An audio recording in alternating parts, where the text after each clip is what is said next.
Hi everyone, I'm Josh, an undergrad student learning economics at Old Dominion University.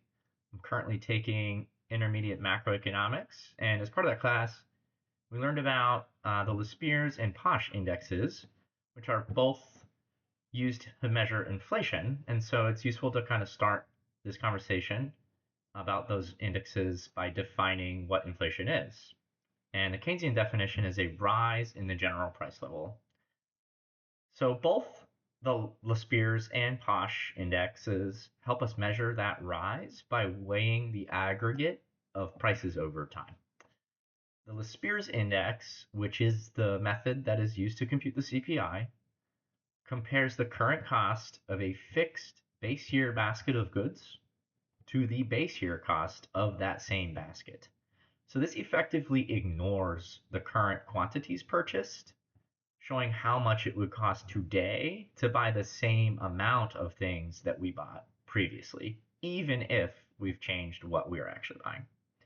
Whereas the Paasche index compares the current cost of the current basket to that base year cost of the same current basket. So in other words, it's going to answer what would it have cost to purchase today's actual mix of goods back in the base year.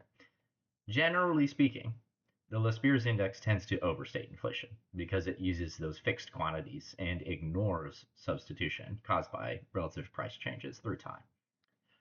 While the Paasche index sometimes can understate inflation because it fully adjusts to current consumption patterns and might downplay the rise of prices on consumers.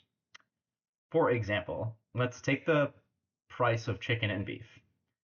Should both of them simultaneously rise significantly, under the Laspeyres index, it assumes people will continue buying chicken and beef at the same rate they did as the previous period, which we know is unrealistic thanks to the law of demand. When the price of a good increases, we will buy less of it.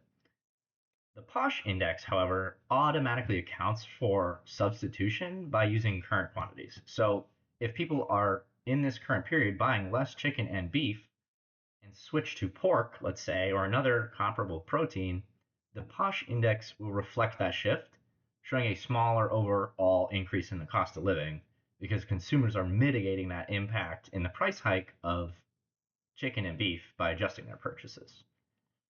So which index we use does matter for things like cost of living adjustments, which can affect people on Social Security and other fixed incomes, real GDP measurements, and the measurement of real wages, because neither truly fully captures the whole story.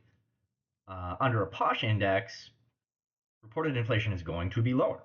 So the cost of living adjustments that are applying to Social Security and other fixed incomes are going to rise more slowly. Real GDP will look larger, and real wages will appear stronger than they really are. Whereas under the Laspeyres index, you can basically invert all of that. Reported inflation will seem higher, COLAs will rise faster, so people will get more money on their fixed income if it's adjusted for COLA, and real GDP growth will look smaller, which necessarily means real wages will look weaker. So overall, in my opinion, I think the Paasche index is the better measure of inflation because it automatically adjusts to changes in consumer behavior, especially with the substitution of products in the chicken and beef pork example.